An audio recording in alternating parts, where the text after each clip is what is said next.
Francisco de Asís. La historia negada. De Chiara Mercury. A Venerina Strangolino, que amaba a Francisco. Introducción.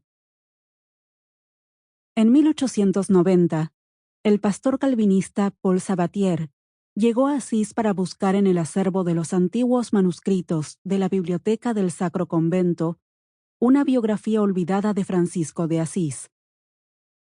En esa época, la aldea umbra no tenía ese color blanco y rosado que las numerosas restauraciones, no las últimas debidas al terremoto de 1997, le imprimieron, sino un aspecto fascinante y tiznado, típico de todos los pueblos de Europa a fines del siglo XIX.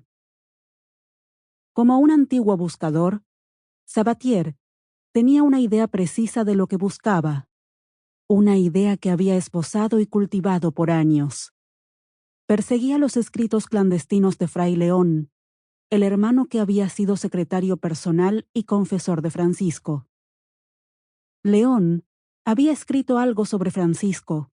Prueba de ello era la carta de Greccio, enviada en 1244 al ministro general de la Orden, que hacía referencia a aquellos escritos.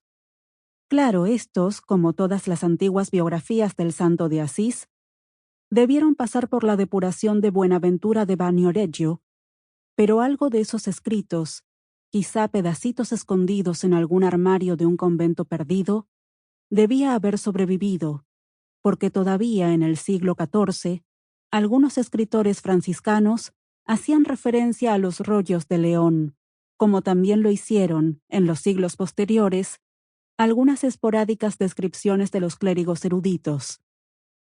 Rollos que se volvieron clandestinos después de la orden funesta de Buenaventura de Bagnoregio, de destruir todas las historias que precedieron a la suya.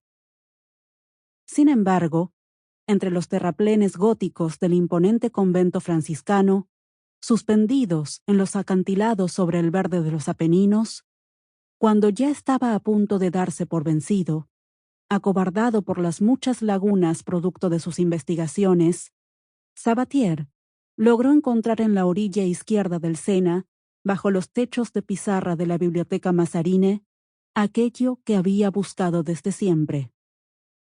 Los filólogos demostraron más tarde que lo que encontró Sabatier no era exactamente la obra de Fray León, sino una copia adaptada a comienzos del siglo XIV de un manuscrito más antiguo que la transmitía en parte. Algunos errores de fechado, algunos malentendidos en la identificación de los textos y una lectura de Francisco no siempre compartida por sus colegas, terminaron, a pesar del éxito mundial de sus obras, por arrojar un velo de descrédito sobre su figura y sobre el acierto de fondo de su tesis. El verdadero Francisco vivía en el testimonio de sus compañeros. Por otra parte, sus compañeros, notaba Sabatier, habían marcado sus escritos con una extraña fórmula testimonial. Nos qui cum eu fuimus. Nosotros que estuvimos con él. Esa firma sonaba como una toma de posición, como una acusación contra aquellos que, como Buenaventura de Bagnoregio, si bien no habían estado con él, habían pretendido fijar la imagen, eliminando los testimonios de cuantos, en cambio, habían vivido con él, y a quienes se les había querido negar el rol de herederos. Sin embargo, desde Sabatier en adelante, los historiadores hemos tratado de ponernos en guardia contra la inconsistencia del Francisco que presenta Buenaventura, que es justo sobre lo que inevitablemente se fue a definir la figura del santo umbro. A mitad del siglo XIV, cada uno de los cerca de 1500 conventos franciscanos y de los 400 monasterios de clarisas estaban dotados de la Vita de Francisco, escrita por Buenaventura.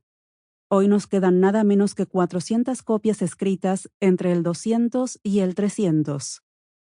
Una cifra enorme que confirma. Sample complete. Ready to continue?